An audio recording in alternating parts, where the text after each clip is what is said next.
शादी कोर्स बच्चों को शादी करने से पहले, बल्कि अगर बचपन में ही ये चीज़ें सिखा दी जाए, 7 साल से पहले बच्ची और बच्चों को दीन की बुनियादी चीज़ें सिखा दी जाए, जैसे 6 कलमे, फिर उनके मुफस्सल मुजमल, फिर ट्रांसलेट, फिर दवाए कनूत, नमाज, रोज़े के अहकामात, सच और झूठ का इल्म और बददियानती का इल्म, ख़यानत दारी का इल्म और चोरी के बारे में, इस तरह झूठ के बारे में, नापाकी और पाकी के बारे में 12 साल तक ये इल्म बच्चों के अंदर डिलीवर हो जाना चाहिए। और फिर उसके बाद जब वो 7 साल के हो जाए बच्चे और बच्ची, तो उलमा ने लिखा है, हदीस मुबारका का खुलासा है कि उनके बिस्तर जुदा कर दें। सगे बहन भाई एक ही बिस्तर में 7 साल के बाद नहीं सो सकते।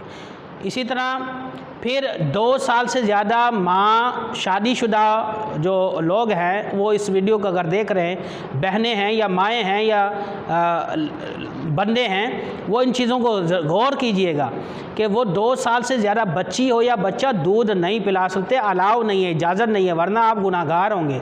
तो दूध के मसाइल में बच्चा हो या बच्ची हो, 2 साल तक दूध पिलाना चाहिए, इससे ज़्यादा दूध पिलाने की इजाज़त भी नहीं है। ये चीज़ें शादी से पहले ही इल्म होनी चाहिए। फिर पहली रात के बारे में जो चीज़ हमारे मुआशरे में है, बच्चे को सुहाग रात के बारे में नहीं बताया जाता, बच्ची को भी इतनी इस्लामी इन्फॉर्मेशन नहीं होती। अब तो टेक्नोलॉजी का दौर है, आप जो है किताबें पढ़ सकते हैं शादी के बारे में, इस्लामी किताबें लें, उसको स्टडी करें, उसके अहकामात पढ़ें कि किन चीज़ों से नुकसान हो सकता है। अगर आपकी पहली रात अगर ख़राब होगी तो ज़िंदगी के अंदर बहुत सारे इफ़ेक्ट पड़ सकते हैं, नुकसानात हो सकते हैं। जैसे रोशनी में करने से बच्चे बेहया पैदा होते हैं। अगर हम बिस्तरी रोशनी में की जाए और हमल ठहर जाए तो कहते हैं, रिवायतों में बयान किया कि वो बेहया बच्चे पैदा होते हैं। और इसी तरह अगर आपने जो है वो बोलते बोलते हम बिस्तरी की और बोलते हुए हमल ठहर गया तो कहा जाता है कि बच्चा गूंगा और बहरा भी पैदा हो सकता है। तो याद रखिएगा, दुनिया कायनात का असूल है, अल्लाह ताला ने कुछ ज़ाब्ते और कुछ कानून रखे हैं। जिसकी अल्लाह आँखों की रोशनी छीन ले, पूरी कायनात के लोग, डॉक्टर, रिसर्चर, PhD वाले, MBBS इकट्ठे होकर उसको आँखें नहीं दे सकते। जिसकी रोशनी जिसको अल्लाह पागल पैदा कर दे, मजनू पैदा कर दे, पूरी दुनिया इकट्ठे होकर उसका इलाज नहीं कर सकती। जो बाद में पागल हुए उसका इलाज है, पागल खाने मौजूद है इलाज करने वाले, नफ्सियात, माहिर नफ्सियात, डॉक्टर मौजूद है, लेकिन जिसको अल्लाह पागल कर दे उसकी कोई भी दुनिया में इलाज नहीं है। जिसको अल्लाह अंधा पैदा कर दे उसको कोई भी आँखों के अंदर रोशनी नहीं दे सकता। ये आँखें जिसमें रोशनी हो वो खूबसूरत होती हैं, लेकिन जिनमें रोशनी नहीं है वो देखो खूबसूरत भी नहीं होती, उनकी अजीब व गरीब आँखें होती हैं। तो ये तमाम चीज़ें समझने की हैं। तो बच्चे 7 साल के उनको बिस्तर जुदा कर दें, नमाज का हुक्म दे, बच्ची हो या बच्चा हो। बचपन में आप नमाज की आदत डाल देंगे, हैबत डाल देंगे, तो उम्मीद है कि तमाम ज़िंदगी वो नमाज़ पढ़ते रहेंगे। तलकीन भी की जाए, पूछताछ भी की जाए, 7 साल तक नमाज़ें सिखा दी जाएँ, कलिमात सिखा दिए जाए, प्रैक्टिकल हो जाए, थ्योरी हो जाए। फिर उसके बाद अगर 10 साल तक ना पढ़े तो नबी करीम सल्लल्लाहु अलैहि वसल्लम ने फरमाया मार कर पढ़ाओ। फिर मारने का भी हुक्म है, हमारे रसूल ने जहाँ जबर करने का हुक्म दिया, जहाँ सख्ती का हुक्म दिया है, वहाँ हमें मारने का भी हुक्म है। तो बच्चे को 10 साल तक मारने का हुक्म है, रोज़ा भी रखवाया जाए और फिर उसे नमाज का पाबंद भी बनाया जाए। जिस तरह हम दुनियावी स्कूल के लिए बच्चों को कहते हैं, दुनियावी स्कूल के लिए कि भाई आप फर्स्ट पोजीशन ले तो मैं आपको ये चीज़ लेके दूंगी, आप नंबर अच्छे ले ले तो मैं ये, कभी आपने ये कहा कि कुरान पाक खोलो तो मैं तुम्हें ये लेके दूंगी या ये लेके दूंगा? नहीं कहा। दीन को हमेशा हमने पीछे रखा है, दीन को हमेशा हमने पीठ के, कमर के पीछे रखा है। और ये याद रखिएगा, हम दीन को वैल्यू नहीं देते। अब किसी भी इमाम मस्जिद की आप पे पता कर लें, 7,000, 8,000, 10,000, और एक चपरासी की तनख्वाह का पता कर ले 20,000, 25,000। फिर इसी तरह निकाह के अंदर सारी दुनिया हर जगह जो है पैसा खर्च करेगी, ढोल वाले को देगी, खुसरों को गाल पे हाथ लगा लगा कर नोच नोच कर देंगे, लेकिन इमाम मस्जिद निकाह पढ़ाने वाले से हम रियायत करवाएंगे। मस्जिद के गले में डालेंगे तो रियायत करवाएंगे, थोड़े पैसे डालेंगे 100-200 रुपया दे के कोशिश करें यहाँ से गुंजाइश हो जाए। वो 3 डब्बे बजाने वाले, ढोल वाले, खुसरे और ये शबाब और कबाब वाली महफिलों में आप गठियाँ खोल खोल कर लुटा देंगे। ये मिजाज है, ये कौम का मिजाज है। अब इनको ज़रा गौर कीजिए। और ये जन्नत में जाना चाहते हैं, ये कहते हैं फिरदौस हमें मिल जाए, ये चाहते हैं हजूर सल्लल्लाहु अलैहि वसल्लम का उम्मती में सबसे पहले जन्नत में जाने वाला ही मैं हूँ। करतूत ऐसे हैं फ़िरौन जैसे, करतूत ऐसे हैं नमरूद जैसे, यानी हम काम ऐसा कर रहे हैं और हरकतें ऐसी हैं, नमाज नहीं ज़िंदगी में, सच्चाई नहीं है, दयानतदारी नहीं, अमानतदारी नहीं, और आप जो है जन्नत मांग रहे हैं, और वो भी फिरदौस, और बगैर किसी मेहनत के, बगैर नमाज पढ़े हुए, झूठ, गीबत, उल्टे नाम, गीबत, चुगली, हसद, तकब्बुर, कीना, बुग़्ज़ है, सड़ना, जलना, मरना है, अना के लिए, ज़िद के लिए रिश्तेदारी तोड़ देना, अपनी ज़िद के अना के अंदर जो है हर चीज़ को पीछे रखना। तो ये चीज़ें नहीं है म्यार ज़िंदगी।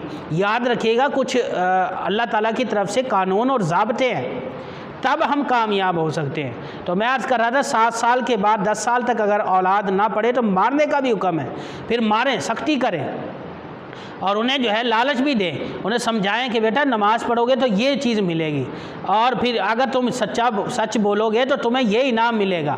कहानी सुनाकर, इस्लामी कहानी के ज़रिए पहले वाली माएँ, नानी अम्मा, दादी अम्मा कहानियाँ सुनाकर बच्चों को सच्चाई का, नेकी का दर्स दे देती थी। एक जैसे वाक़या लिखा है कि एक घर में बिल्ली घुसी तो वो तोता जो था वो कलमा पढ़ता था।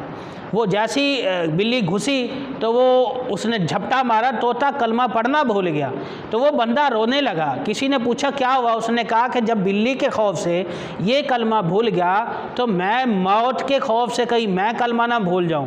भाई ये फ़िक्र आखिरत है, गौर करें, तवज्जो दे, अपने आप पर गौर करें, तवज्जो दे कि आया कि आप किस डायरेक्शन में जा रहे हैं, किस गली में जा रहे हैं, किस समत जा रहे हैं, क्या करना चाहते हैं।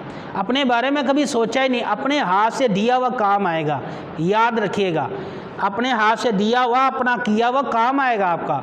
औलाद पर भरोसा ना करें। औलाद को आपने दिया क्या है? आपने उनको दीन दिया है, आपने उनको पंजगाना नमाज़ें पढ़ाने के लिए बनाया है, आपने उसको तालीम दीन दी है और उसको पाबंद किया है। तो जब वो दुनिया में आपके ज़िंदा होते हुए नमाज नहीं पढ़ रहे, आपकी डांट डपट के बाद फिर मुनहरिफ हो रहे हैं, तो फिर मरने के बाद कैसे दुआ करेंगे? मरने के बाद कौन आपकी कब्र पर आएगा? मरने के बाद कौन आपके लिए साले सवाब करेगा? ऐसी औलाद आप जन्म दे रहे हैं, ऐसी औलादों को आप पाल पोस कर तोते बना रहे, तोते।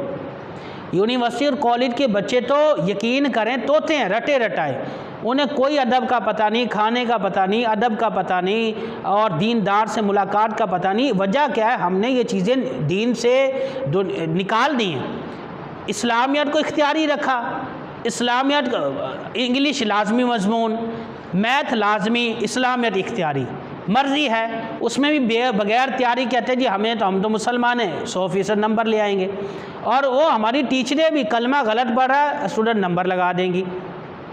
कोई सूरतें नहीं आई, नंबर लगा दे, उन्हें पता है कि इस्लाम ही है। तो इस्लाम को हमेशा हमने पीठ के पीछे रखा है, और ये जो पीठ के पीछे रखना है ना, ये आप खुद ही देख ले कि आप क्या कर रही हैं या क्या कर रहे हैं। अब बैग देख ले बच्चों के, आप ऐसे घसीड़ के लेके जा रहे हैं, रोडों पे ऊपर गंदगी पड़ी है, जानवरों की लीद पड़ी है, जानवरों की लीद पड़ी हुई है, और उधर पोटी पड़ी है इन जानवरों की, और आपके बच्चे जो है किताब के अंदर अल्लाह के नाम भी हैं, सूरतें भी हैं, बाज़ दफ़ा सिपारे पूरे पूरे होते हैं, सूरतें होती हैं, और वो रोड पर व्हील वाले जो बैग है वो लेकर जा रहे, घसीट कर लेकर जा रहे।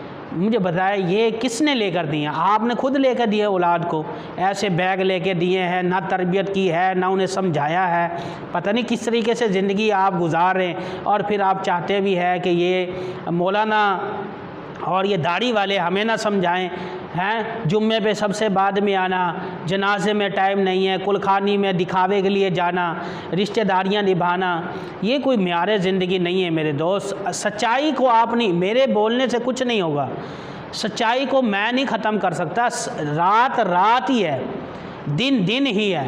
याद रखिएगा, मेरे कहने से हो सकता है आप नाराज़ हो जाएं कि यार ये सख्त जुमले बोल रहा, नहीं, यह हकीकत है। हकीकत का सामना हमें करना पड़ेगा, आज नहीं तो कल। सच तो यही है दोस्तों।